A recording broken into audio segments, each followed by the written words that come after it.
ஞாபகம் இருக்குல்ல? பீம் மேடைக்கு வந்ததும் என்ன செய்யணும்னு உங்க 2 பேருக்கும் ஞாபகம் இருக்குல்ல? சொல்லுங்க.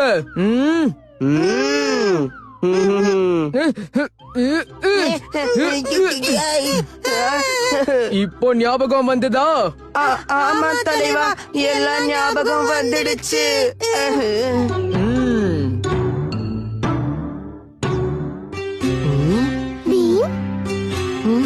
என்ன விஷயம்?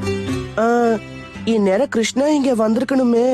முதல்ல நாடகத்தை ஆரம்பிக்கலாம் பீம். கிருஷ்ணன் தன்னால வந்துருவான். எல்லாருக்கும் வணக்கம். நீங்க எல்லாரும் அந்த அற்புதமான நாடகத்தை பார்க்க இங்க கூடி இருக்கீங்க.